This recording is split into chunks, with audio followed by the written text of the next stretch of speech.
Vamos a revisar el proceso de percepción. Nos vamos a basar en los 5 sentidos básicos, a pesar de que sabemos que hay otros sentidos. En este caso vamos a trabajar únicamente con estos 5. Entonces el olfato se genera a partir de recibir la molécula odorante en los cilios de la mucosa olfatoria. El gusto se recibe a partir de las papilas linguales. El tacto se recibe por una serie de receptores que vamos a ver más adelante y por estímulos como la vibración, los cambios de temperatura, el dolor.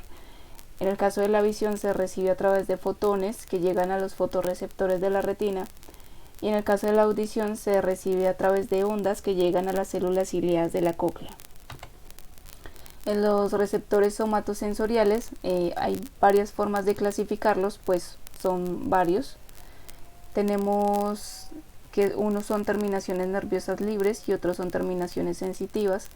Las terminaciones nerviosas libres están ubicadas en la piel y su función es amplificar y filtrar la información, y las sensitivas están asociadas con células transductoras especializadas. Más adelante vamos a revisar qué es transducir, pero se puede decir que es el proceso de traducir un estímulo sensitivo en un potencial eléctrico, porque así es que se lo comprende el cerebro, así es que se puede, ese digamos que es el lenguaje del cerebro. También se pueden diferenciar en el caso de función. Unos son mecanorreceptores, otros son nociceptores, otros son termorreceptores. Los mecanorreceptores son encargados de recibir información como el tacto, la presión, la vibración, la tensión. Los nociceptores reciben información sobre el dolor y los termorreceptores reciben información sobre cambios de temperatura. Se pueden clasificar también por la ubicación. Tenemos esteroreceptores que se ubican en la piel exterior, externa. Los interoreceptores, que son los receptores que tenemos en los órganos internos. Y los propios receptores, que nos dan información sobre la ubicación de nuestro cuerpo. Se pueden clasificar por la morfología. Unos son libres y otros son encapsulados. Los libres son nociceptores, como decíamos antes, reciben la información sobre el dolor. Otros son encapsulados, y aquí están los termorreceptores, encargados de recibir la información de cambios de temperatura. Y la mayoría son mecanorreceptores de umbral bajo, especializados en recibir información táctil. Dentro de los mecanorreceptores, estos son los receptores más que se encuentran en mayor cantidad, más frecuentes.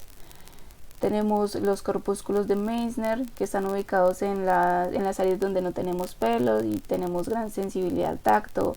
Por ejemplo, las palmas de los pies, de las manos, en órganos genitales. Tenemos los discos de Merkel, que están ubicados en las yemas de los dedos y en los labios y son sensibles a la presión y las texturas. Tenemos los corpúsculos de Ruffini, que son sensibles a la presión, al estiramiento y se ubican en los ligamentos y tendones. Y tenemos los corpúsculos de Pacini, que son sensibles a las vibraciones de alta frecuencia, a los cosquilleos y se ubican en las capas profundas de la dermis rodeando las articulaciones. Bueno, en las áreas corticales todos sabemos que tenemos 4 lóbulos cerebrales y cada uno de ellos está relacionado con una función. Por ejemplo, el lóbulo occipital tiene la función de la visión, pero dentro de esta área hay tres áreas específicas y diferenciadas, que son las áreas primarias, secundarias y terciarias. Cada una de ellas se diferencian que tienen una función diferente, más compleja, digamos, que se relaciona con unas áreas diferentes, y pues cada una de ellas se retroalimenta, se relacionan. Entonces las primeras son áreas primarias o de proyección. Se llaman de proyección porque reciben la información de los sentidos, la información llega allí primero. Y el área secundaria es con el área con la que somos conscientes de la información que llegó. Aquí recibimos la información, la podemos percibir, hay un proceso mental que organiza e integra la información, la diferencia y otros estímulos, la compara. El área terciaria se llama área de integración multimodal.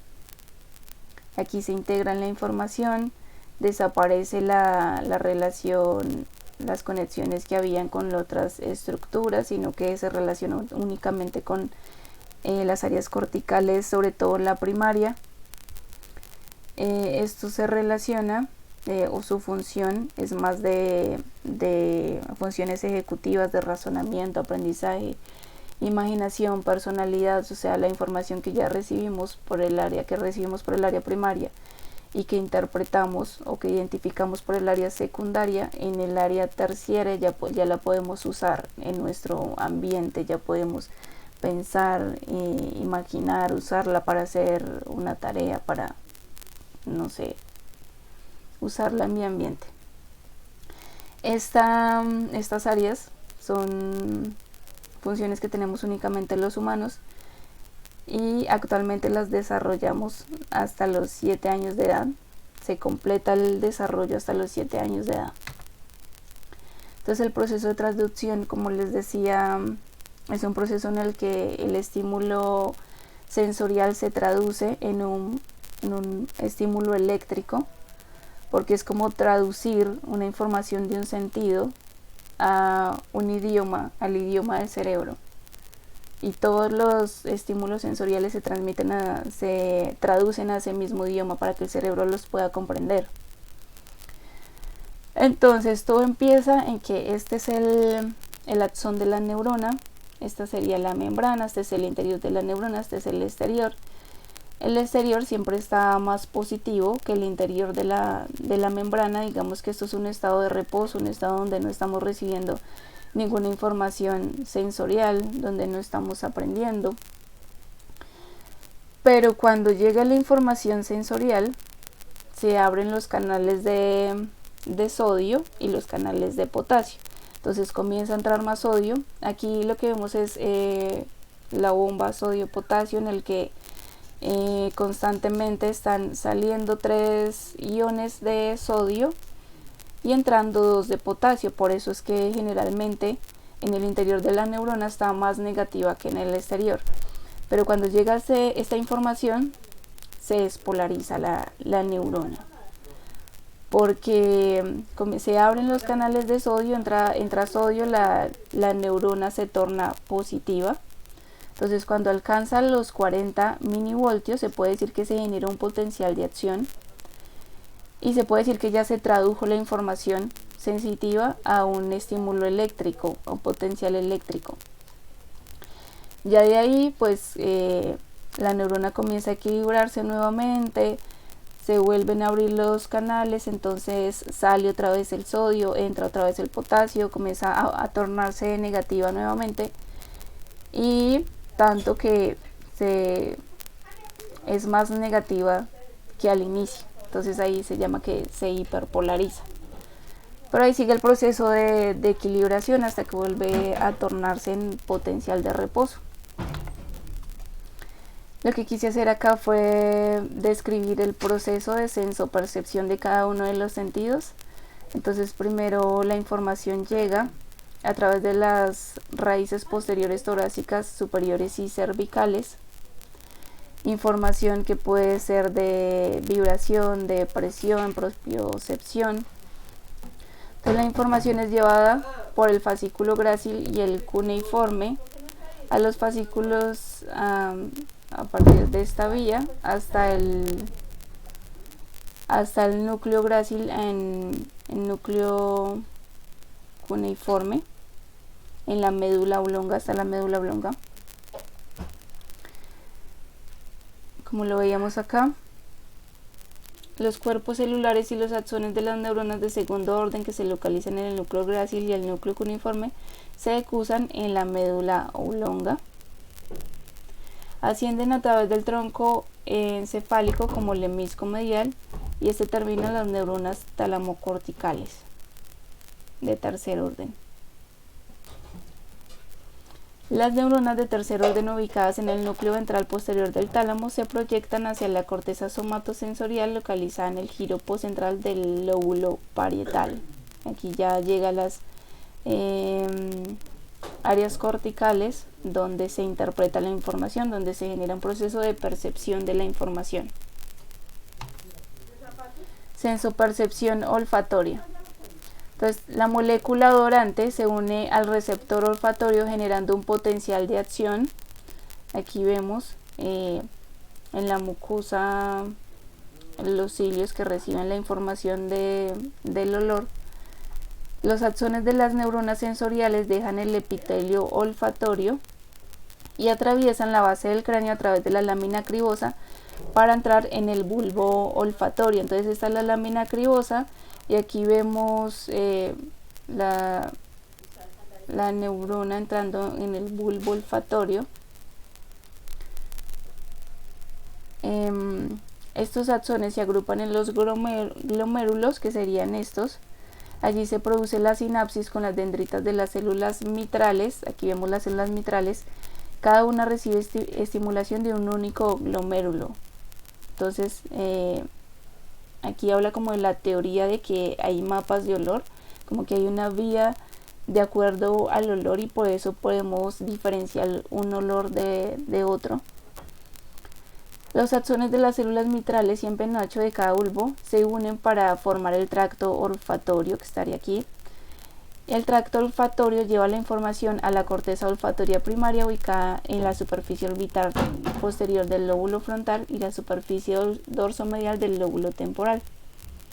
Las proyecciones de la corteza primaria convergen en la corteza olfatoria secundaria, que comprende la corteza orbitofrontal del subnúcleo adicional de la amígdala, el hipotálamo, la ínsula, el tálamo dorsomedial y el hipocampo. Entonces aquí están las funciones de cada una de estas. La corteza piriforme aparece involucrada en la memoria y el reconocimiento de los olores. La corteza entorrinal juega un rol en la codificación de la intensidad del odorante. El hipocampo y la amígdala son activos durante la discriminación e identificación y memoria, o sea, identificar si hay un peligro y recordarla para el futuro, para no tener que vivir la misma experiencia, para alejarse de olores que nos indican algún peligro. La corteza orbitofrontal es el principal receptor de las proyecciones olfativas, vía directa desde la corteza olfatoria primaria y vía indirecta desde el núcleo dorsomedial del tálamo. Y todo esto pues participa en la percepción y significación hedónica del olor, o sea, saber si es un olor que nos gusta o nos desagrada. La sensopercepción gustativa. Entonces, las fibras gustativas aferentes proceden de los nervios facial, glosofaringio, vago y convergen hacia el tronco del encéfalo. Aquí tenemos todos los nervios, los pares craneales. Todas las fibras gustativas se agrupan en el bulbo raquídeo, aquí está, para terminar en la parte rostral del núcleo del tracto solitario, donde realizan la primera sinapsis, es este. Los axones de las neuronas de este núcleo ascienden exclusivamente en forma ipsilateral, o sea, por el mismo lado, y hacen sinapsis en la división parvocelular del núcleo ventral posteromedial del tálamo. Estaría por acá. Luego de este relevo talámico, las fibras se proyectan en la corteza gustativa primaria, ubicada en el extremo inferior de la circunvolución posterior de la corteza parietal y de la ínsula anterior del lóbulo frontal. Sería como el área primaria, auditiva primaria. Las células de estas estructuras proyectan a la corteza gustativa secundaria el opérculo frontal, la corteza orbitofrontal y la amígdala y la circunvolución singular. Aquí sería el área secundaria auditiva. Regiones responsables de todo esto, todas estas son regiones responsables de la recompensa alimentaria, saber qué tanto nos gusta, qué tanto placer sentimos al probar un sabor, en la apetencia, en la saciedad y la integración multisensorial con olfacción y otros sentidos. En la sensopercepción visual. Entonces, un fotón de luz provoca un potencial de acción que produce una respuesta nerviosa en los fotorreceptores de la retina. Aquí tenemos la retina. Los impulsos nerviosos emergen desde la retina hacia el nervio óptico, que transcurre con fibras procedentes de los hemicampos visuales. Entonces estos serían los hemicampos visuales y aquí estaría el nervio óptico. El quiasma óptico, en el quiasma óptico las fibras se cruzan del lado opuesto. Aquí tenemos el quiasma óptico, aquí se están cruzando. Las fibras se juntan con las fibras de la porción temporal del ojo contralateral y viajan juntas en el tracto óptico. Aquí tenemos el tracto óptico. Las fibras de cada tracto o cintilla óptica hacen sinapsis en el núcleo geniculado dorsolateral del tálamo y desde allí, a través de las radiaciones ópticas, se dirigen hacia la cisura calcarina en la corteza visual primaria, y esta área constituye la estación terminal de las señales visuales directas procedentes de los ojos. O sea, aquí ya terminaría la información que proviene de los ojos. Este proceso ya se daría entre cortezas, que sería el proceso de interpretar la información.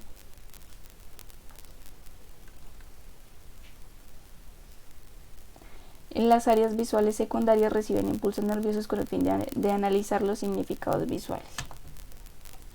Sensopercepción auditiva. El órgano receptor para la audición es el órgano de Corti, que lo vemos aquí, compuesto de una membrana basilar, que sería esta rosadita,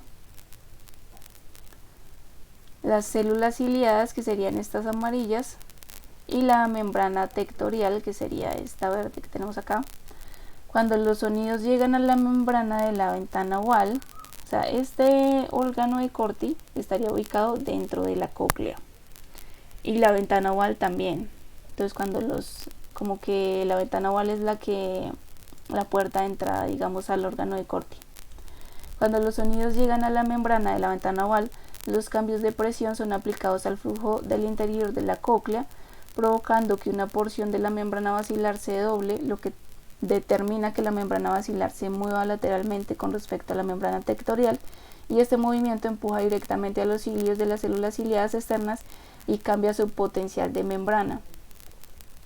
Estos procesos causan movimientos en el fluido de la cóclea, los cilios ondulan hacia adelante y hacia atrás, y estas fuerzas mecánicas abren los canales de potasio en la punta de los cilios y con ellos se producen los potenciales receptores. Las células ciliadas internas forman la sinapsis con las dendritas de las neuronas bipolares y sus axones dan lugar a la rama coclear del nervio vestibular. El impulso nervioso llega al núcleo geniculado medial, estaría por acá, del tálamo, y este envía la información a la corteza auditiva primaria en la superficie medial del lóbulo temporal. La corteza auditiva primaria contiene 3 representaciones tonotópicas y está rodeada por la corteza auditiva de asociación, que contiene 7 mapas tonotópicos. Quiere decir que es una topografía, o sea, yo identifico la ubicación del sonido. Agnosia visual. Agnosia viene del griego agnosis, que significa falta de conocimiento. Entonces está causada por una lesión cerebral que no es explicable por un déficit cognitivo global ni por una alteración en las áreas visuales que impidan la visión de dicho estímulo. Estas son como las condiciones que debe tener para que sea considerada una agnosia. Entonces es una alteración en la capacidad para reconocer los estímulos visuales ya aprendidos previamente. Pueden reconocer los estímulos cuando utilizan el tacto o cuando pueden guiarse por su sonido. O sea, yo no reconozco el estímulo porque hay una lesión cerebral que me impide reconocerlo, pero esa lesión está relacionada con la visión, no con los otros sentidos. Entonces, a partir de la audición o de sentir, yo puedo identificar el estímulo, el objeto. Entonces hay agnosia aperceptiva, que se produce por lesiones bilaterales en las áreas de asociación visual en los lóbulos occipitales, áreas 18 y 19 de Brodmann. Entonces bilateral quiere decir que está como en los dos lóbulos. Y es que no percibe las propiedades visuales del objeto, no los puede clasificar y no los puede dibujar. Entonces sucede que la persona recibe el estímulo porque el área 17 está conservada, pero no es consciente de lo que ve, ni mucho menos puede interpretar lo que ve. Entonces la persona ve, pero no sabe qué está viendo, no percibe. La agnosia asociativa se da por lesiones en el lóbulo occipital del hemisferio dominante para el lenguaje, que desconectan la información que proviene de las áreas visuales de la información que proviene de las áreas lingüísticas. Entonces es una alteración en el reconocimiento de la información visual sin que el paciente presente una alteración en la capacidad perceptiva. Ve y percibe porque el lóbulo occipital está conservado, pero lo que no está conservado es la relación que hay con el área del lenguaje. Entonces la persona ve, percibe, yo sé que estoy viendo, pero no le puedo dar un significado a la información, no puedo decir que estoy viendo, ni puedo yo decirme a mí mismo que estoy viendo. La prosopagnosia es causada por una lesión bilateral de algunos sectores de las cortezas de asociación occipitotemporales. Entonces hay una alteración en el reconocimiento de la identidad facial que incluye la identificación de la propia cara cuando uno se mira en el espejo.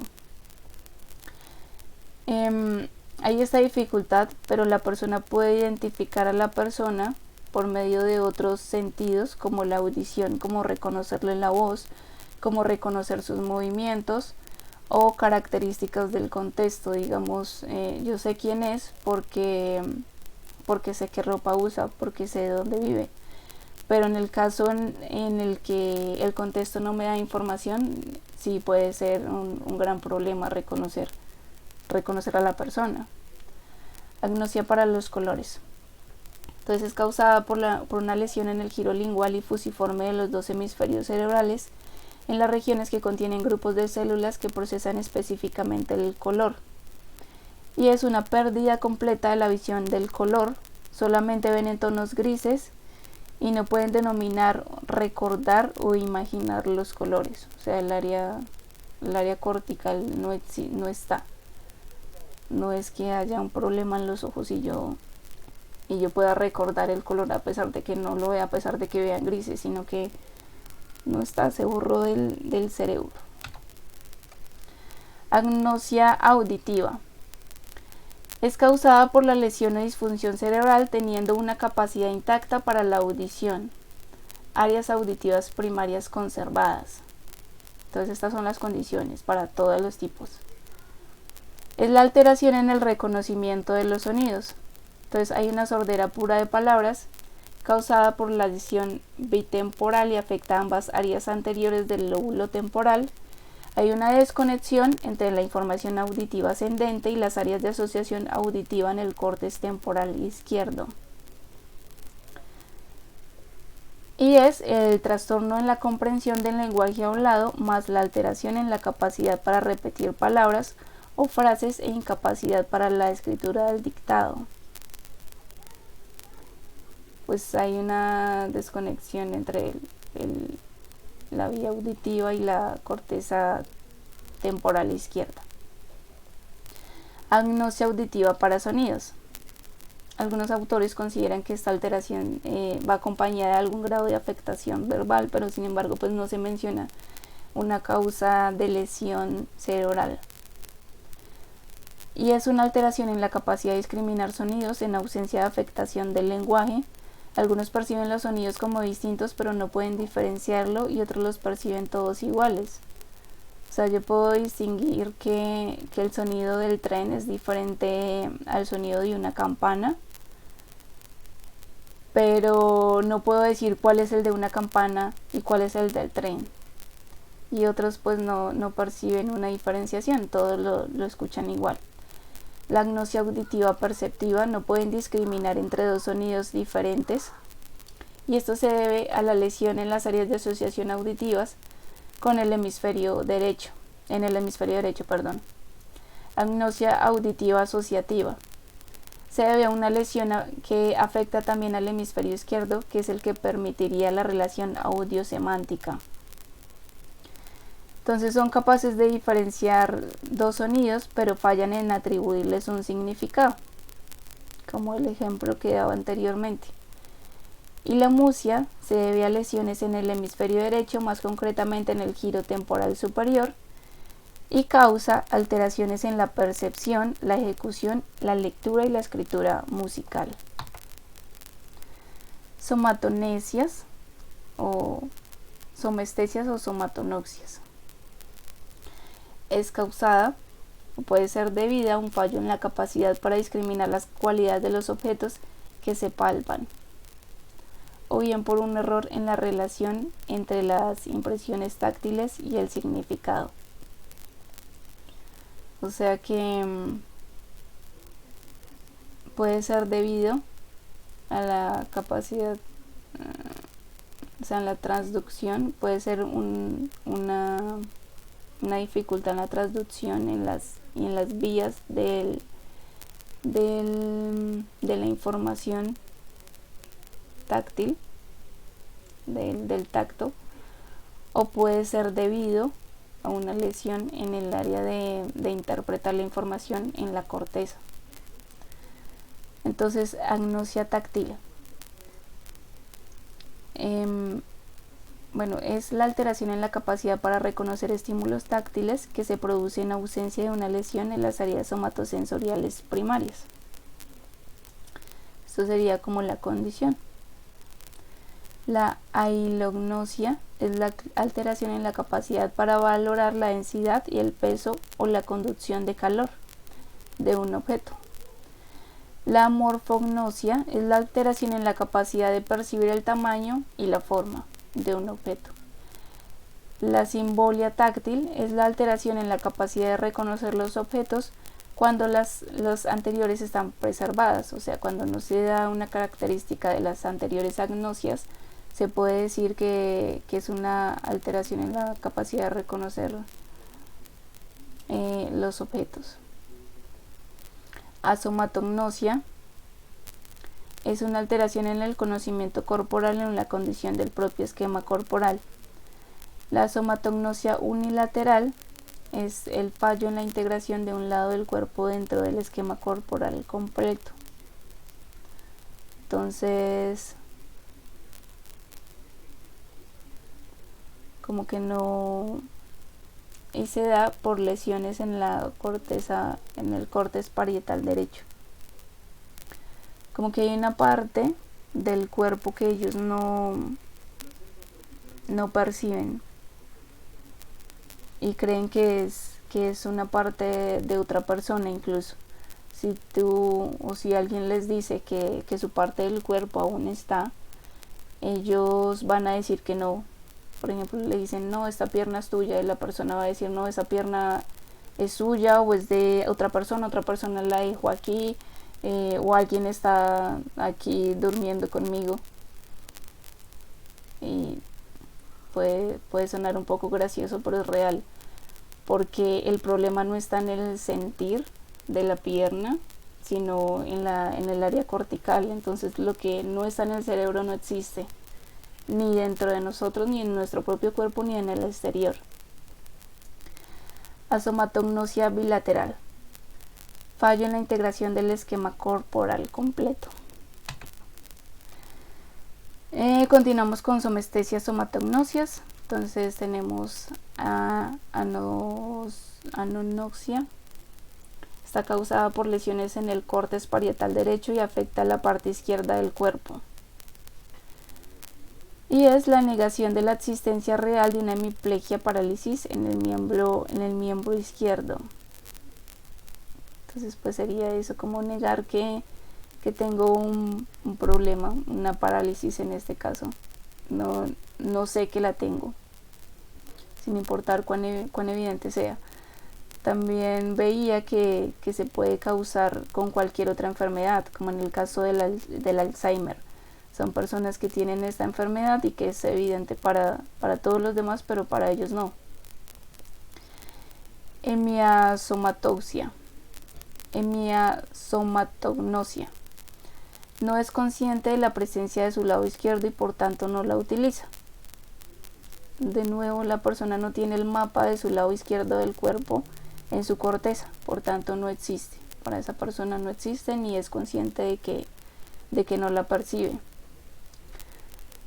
Estas tres, anonoxia, hemiasomatoxia y sentimiento de ausencia de una parte del cuerpo, pertenecen a las asomatoxias unilaterales. Entonces seguimos con sentimiento de ausencia de una parte del cuerpo. Son sentimientos de extrañeza, sentimientos de no pertenencia o experiencia de miembro fantasma. Como que hay un miembro extraño, hay un miembro que ellos perciben y que no está. La autotopagnosia es la alteración en la localización de partes del propio cuerpo, del cuerpo de los demás o en un dibujo. Entonces se debe a lesiones en las áreas posteriores del lóbulo parietal del hemisferio izquierdo. Entonces hay partes del cuerpo que la persona no sabe que existen, no las puede identificar. Y no las puede identificar en otras personas. Por ejemplo, decir que identifique su propio brazo o el brazo de otra persona, o que lo dibuje, la persona no lo puede hacer, no existe para esa persona, por más de que lo tenga. Agnosia digital se debe a lesiones unilaterales que puedan localizarse tanto en el hemisferio izquierdo como en el derecho.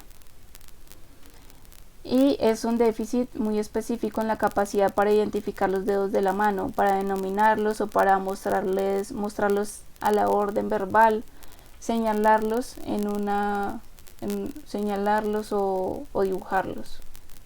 Lo mismo que decía anteriormente, sino que en este caso es con los dedos de la mano.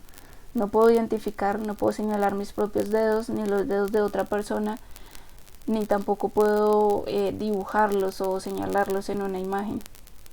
No existen para mí. Desorientación derecha-izquierda.